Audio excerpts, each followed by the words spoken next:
ಇತ್ತೀಚೆಗೆ ಏನು ಮಾಡ್ತಾರೆ ಅಂದರೆ ಎಲ್ಲ ನಿರ್ಮಾಪಕರುಗಳು ಶೂಟಿಂಗಿಗೆ ಅದಕ್ಕೆ ಇದಕ್ಕೆ ಅಂತ ಫುಲ್ ಬಂಡವಾಳನ ಅಲ್ಲೇ ಹಾಕ್ಬಿಡ್ತಾರೆ. ಪ್ರಮೋಷನ್ ಅಂತ ಬಂದಾಗ ಪ್ರಮೋಷನ್ ತೀರಾ ಕಡಿಮೆ ಮಾಡ್ತಾ ಇದ್ದಾರೆ. ಅದು ಕೂಡ ಎಫೆಕ್ಟ್ ಆಗ್ತಾ ಇದೆ ಅಂತ ಎಲ್ರಿಗೂ ಈಗ ಅರಿವಾಗ್ತಾ ಇದೆ. ಸೊ ನೀವು ಈಗ ಪ್ರೊಡ್ಯೂಸರ್ ಆಗಿ ಪ್ರಮೋಷನ್ ಅಂತ ಬಂದಾಗ ಯಾವ ಥರ ವಿಭಿನ್ನವಾಗಿ ಮಾಡಬೇಕು ಅಂತ ಥಾಟ್ ಇಟ್ಕೊಂಡಿದ್ರೆ ತಲೆಯಲ್ಲಿ ಅಂತ ಹೇಳಿ? ಒಂದಿಷ್ಟು ಐಡಿಯಾಗಳಿವೆ. ಅಂದರೆ ಜನಸಾಮಾನ್ಯರ ಮಧ್ಯ ಹೋಗಿ, because I believe in that. ನಾನು KTM ಸಿನಿಮಾ ಆಗಿರ್ಬೋದು ಅಥವಾ ಬ್ಲಿಂಕ್ ಸಿನಿಮಾ ಆಗಿರ್ಬೋದು, ಥಿಯೇಟ್ರ್ ವಿಸಿಟ್ಸ್ ಮಾಡ್ತಾ ಇದ್ದೆ. ಸಿನಿಮಾ ರಿಲೀಸ್ ಟೈಮಲ್ಲಿ ರೋಡ್ ಮೇಲೆ ಇದ್ದೆ ನಾನು. ಸೊ ಐ ಬಿಲೀವ್ ಜನರ ಹತ್ರ ನಾವು ಹೋಗಬೇಕು ಇವಾಗ. ಸೊ ಇದಕ್ಕೂ ಒಂದಿಷ್ಟು ಬೇರೆ ಬೇರೆ ಬೇರೆ ಅಂದ್ಕೊಂಡಿದ್ದೀವಿ. ಬಿಕಾಸ್ ಈಗಲೇ ಹೇಳ್ಬಿಟ್ರೆ ಮತ್ತೆ ಬೇರೆ ಯಾರು ಮಾಡೋಕ್ಕೆ ಸ್ಟಾರ್ಟ್ ಮಾಡಿದ್ರೆ ಕಷ್ಟ ಆಗ್ಬಿಡುತ್ತೆ. ಸೊ ಒಂದಿಷ್ಟು ಸ್ಟ್ರಾಟಜಿ ಮಾಡ್ಕೊಂಡಿದ್ದೀವಿ. And that is a reason ನಾನು ಶೂಟಿಂಗ್ ಇನ್ನೊಂದು 80% ಆದ ತಕ್ಷಣ ಬಂದು ಕೂತಿರೋ ಕಾರಣ, ಇವತ್ತಿಲ್ಲಿ ಇಂಟರ್ವ್ಯೂ ಕೊಟ್ಕೊಂಡು ಕೂತಿರೋ ಕಾರಣವೂ ಅದೇನೆ. ಯಾಕಂದರೆ ಪ್ರತಿ ಸತಿ ನನಗೆ ಇಷ್ಟು ವರ್ಷಗಳಲ್ಲಿ ಎಕ್ಸ್ಪೀರಿಯೆನ್ಸ್ ಆಗಿದ್ದೇನು, ಅಥವಾ ಬೇರೆಯವ್ರ ಸಿನಿಮಾ ಬೇರೆ ಸ್ನೇಹಿತರ ಜೊತೆ ಮಾತಾಡ್ತಿರ್ಬೇಕಾದ್ರೆ ಎಲ್ಲರೂ ಹೇಳ್ತಾ ಇದ್ದಿದ್ದು, ಸಿನಿಮಾ ಬಂದಿದ್ದು ಗೊತ್ತಾಗಲಿಲ್ಲ, ಸಿನಿಮಾ ಚೆನ್ನಾಗಿತ್ತದು OTT ನೋಡಿದೆ, ಬಟ್ ಸಿನಿಮಾ ಥಿಯೇಟ್ರಿಗೆ ಯಾವಾಗ ಬಂತು ಅಂತಲೇ ಗೊತ್ತಾಗಲಿಲ್ಲ ನಮಗೆ, ಅಥವಾ ಈ ಥರ. ತಪ್ಪಿಲ್ಲ ಅವ್ರದ್ದು. ಯಾಕಂದರೆ ವಾರಕ್ಕೆ 10 ಸಿನಿಮಾ ರಿಲೀಸ್ ಆದರೆ ಯಾವ ಸಿನಿಮಾ ಬಂದಿದೆ, ಯಾವ ಸಿನಿಮಾ ಹೋಗಿದೆ ಅಂತ ಗೊತ್ತಾಗೋದಿಲ್ಲ. ಬಿಕಾಸ್ ನನಗೆ ಸಿನಿಮಾ ಜೀವನ, ಹಾಗಾಗಿ ನಾನು ಸಿನಿಮಾ ಮೇಲೆ ತುಂಬ ಕಾನ್ಸಂಟ್ರೇಟ್ ಮಾಡಿ ಅಥವಾ ಯಾವುದು ಏನು ಎತ್ತ ಅಂತ ನೋಡ್ತೀನಿ. ಬಟ್ ಎಲ್ರಿಗೂ ಜೀವನ ಅಂದರೆ ಬೇರೆ ಬೇರೆ ಬೇರೆ ಇದೆ. Cinema is an entertainment for people. So ಎಂಟರ್ಟೈನ್ಮೆಂಟ್ನ ತುಂಬ ಸೀರಿಯಸ್ ಆಗಿ ತೊಗೊಳಕ್ಕಾಗಲ್ಲ. ಸೊ ಹಾಗಾಗಿ ನಾವು ಅವ್ರಿಗೆ ರೀಚ್ ಮಾಡೋದಕ್ಕೆ ಬೇರೆ ವಿಧಾನ ತೊಗೋಬೇಕು. ಸೊ ಹಾಗಾಗಿ ನನ್ನ ಮುಖ್ಯ ಉದ್ದೇಶ ಅಥವಾ ದೊಡ್ಡ ಏಮ್ ಈ ಸಿನಿಮಾಲ್ಲಿ ಅಂತಂದರೆ, ಈ ಸಿನಿಮಾ ಬರ್ತಿರೋದು ಎಲ್ರಿಗೂ ಗೊತ್ತಾಗಬೇಕು. ಥಿಯೇಟ್ರಿಗೆ ಬಿಡ್ತಾರೋದು ಅವ್ರಿಗೆ ಬಿಟ್ಟಿತ್ತು. ಬಟ್ ಈ ಸಿನಿಮಾ ಥಿಯೇಟ್ರಿಗೆ ಬರ್ತಿದೆ ಅನ್ನೋದು, ಇಂಥ ದಿನ ಬರ್ತಿದೆ ಅನ್ನೋದು ಎಲ್ರಿಗೂ ಗೊತ್ತಾಗಬೇಕು. ಆ ನಿಟ್ಟಿಗೆ ಏನು ಕೆಲಸ ಮಾಡಬೇಕು ಅದನ್ನೆಲ್ಲ ಮಾಡಬೇಕು ಅಂತ ಇಡೀ ತಂಡ ಮಾತಾಡ್ಕೊಂಡಿದ್ದೀವಿ. ಅಂದರೆ ಇರೋ ಟೀಮು ಅಷ್ಟೇ ಕೋಆಪ್ರೇಟಿವ್ ಆಗಿದೆ ನನಗೆ. Mostly August September mostly. ಇನ್ನೂ ಟೈಮ್ ಆಗ್ಬೋದು, ಇನ್ನೂ ಮುಂಚೆನೂ ಬರ್ಬೋದು. ಬಟ್ ಡಿಪೆಂಡಿಂಗ್ ಅಪಾನ್ ಕೆಲಸಗಳೆಲ್ಲ ಹೇಗಾಗುತ್ತೆ ಅನ್ನೋದ್ರ ಮೇಲೆ. ವಿಡಿಯೋದ ಬಗ್ಗೆ ನಮಗಂತೂ ಸಿಕ್ಕಾಪಟ್ಟೆ ತುಂಬ ದೊಡ್ಡ ಮಟ್ಟದ ನಿರೀಕ್ಷೆ ಇದೆ ನೀವು ಹೇಳ್ತಾ ಇರೋದನ್ನ ಕೇಳ್ತಾ ಇದ್ದಾರೆ. ಸೊ ಈಗ ದೀಕ್ಷಿತ್ ಶೆಟ್ಟಿ ಅವರು 10ಕ್ಕೂ ಹೆಚ್ಚು ವರ್ಷಗಳು ಇಂಡಸ್ಟ್ರಿಗೆ ಎಂಟ್ರಿ ಕೊಟ್ಟಾಗಿದೆ. ಹೇಗಿದೆ ಬಣ್ಣದ ಬದುಕು? ಏನೇನು ಕಲಿಸ್ತು, ಏನೇನು ಗಳಿಸಿದ್ರಿ ಅಂತ ಹೇಳಿ? ಗಳಿಸಿದ್ದು ತುಂಬ ಜನರ ಪ್ರೀತಿ ಗಳಿಸಿದ್ದೀನಿ. ನಮ್ಮ ಭಾಷೆ ಜೊತೆಗೆ ಪಕ್ಕದ ರಾಜ್ಯದ ಭಾಷೆಗಳಲ್ಲೂ ಸಿನಿಮಾ ಮಾಡಿ ಐ ಥಿಂಕ್ ಅದೊಂದು ತುಂಬ ಖುಷಿ ಕೊಡೋ ವಿಚಾರ.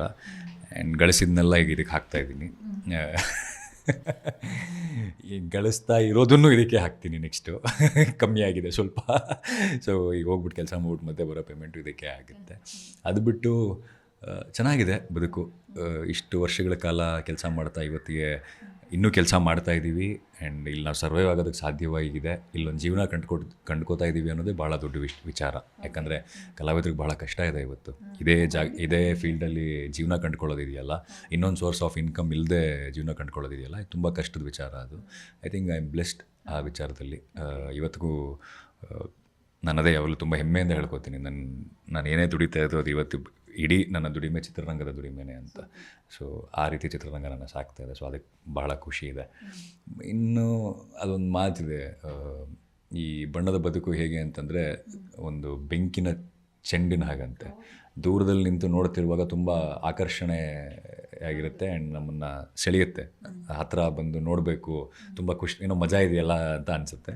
ಬಟ್ ಹತ್ತಿರ ಇದ್ದವ್ರಿಗೆ ಅಥವಾ ಅದ್ರ ಪಕ್ಕದಲ್ಲಿ ಇದ್ದವ್ರಿಗೆ ಗೊತ್ತು ಅದರ ಹವೆ ಎಷ್ಟು ಬಿಸಿ ಎಷ್ಟು ಇದೆ ಅಂತ. ಸೊ ಹಾಗಾಗಿ ಆ ಥರದ್ದು. ಸೊ ದೂರದಿಂದ ನೋಡೋದಕ್ಕೆ ಚೆನ್ನಾಗಿರುತ್ತೆ, ಹತ್ತಿರ ಇದ್ದರೆ ಅದ್ರ ಕಾವು ತಡ್ತಾ ಇರುತ್ತೆ ಅವಾಗ.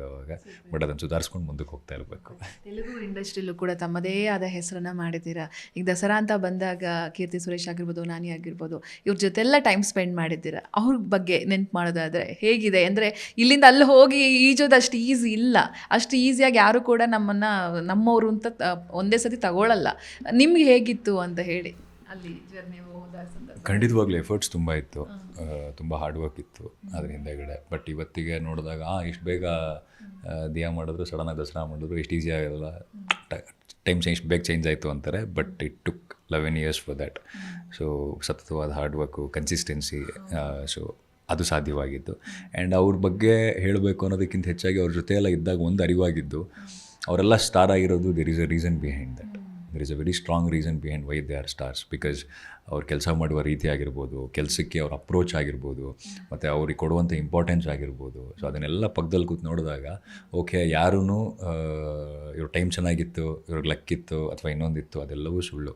ಪ್ರತಿಯೊಬ್ಬರ ಹತ್ರನೂ ಯಾವುದೋ ಒಂದು ಗುಣ ಇರುತ್ತೆ, ಆ ಗುಣ ಅವ್ರನ್ನ ಅಲ್ಲಿ ಕರ್ಕೊಂಡು ಹೋಗಿರುತ್ತೆ. ಸೊ ನಾವು ತುಂಬ ಸೂಕ್ಷ್ಮವಾಗಿ ಅದನ್ನು ನೋಡಿದಾಗ ಮಾತ್ರ ಅದು ಅರ್ಥ ಆಗುತ್ತೆ, ಅಂದರೆ ವರ್ಕಿಗೆ ಸಂಬಂಧಪಟ್ಟ ಹಾಗೆ. So Nani sir is very hard working. They are all very hard working. ನಮ್ಗೆ ಅನಿಸುತ್ತೆ ಓಕೆ, ಸ್ಟಾರ್ ಆರಾಮಾಗಿ ಬರ್ತಾರೆ, ಆರಾಮಾಗಿರ್ತಾರೆ, ಆರಾಮಾಗಿ ಹೋಗ್ತಾರೆ.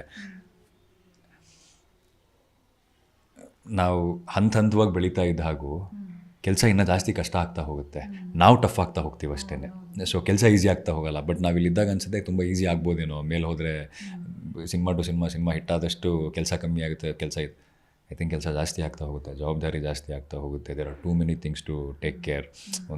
ಒಬ್ಬ ನಾಯಕ ನಟನಾಗಿರಬೇಕು ಅಂತಂದರೆ ಆ್ಯಕ್ಟಿಂಗ್ ಜೊತೆಗೆ there are so many other things ಇವತ್ತಿಗೆ. ಸೊ ಅದನ್ನೆಲ್ಲವನ್ನು you should take care. So ಅದನ್ನೆಲ್ಲ ತುಂಬ ಚೆನ್ನಾಗಿ ಸಂಭಾಳಿಸ್ಕೊಂಡು ಆ್ಯಂಡ್ ಪ್ರೊಡಕ್ಷನ್ನ ಸಂಭಾಳಿಸ್ಕೊಂಡು, ನಾನಿ ಸರ್ನ ನೋಡಿದಾಗ ತುಂಬ ಹತ್ತಿರದಿಂದ ನೋಡಿದಾಗ ಆ ಪ್ರೊಡಕ್ಷನ್ನ ಅಷ್ಟೇ ಚೆನ್ನಾಗಿ ಸಂಭಾಳಿಸ್ಕೊಂಡು, ಒಂದಿಷ್ಟು ಜನ ಹೊಸ ಪ್ರತಿಭೆಗಳಿಗೆ ಅವಕಾಶಗಳು ಕೊಟ್ಕೊಂಡು ಆ ರೀತಿ ಇರೋದು ಬಹಳ ಕಷ್ಟ. ಆ್ಯಂಡ್ ಅವರು ತುಂಬ ಗ್ರೇಸ್ಫುಲ್ಲಾಗಿ ಆ ರೀತಿ ಇದ್ದಾರೆ.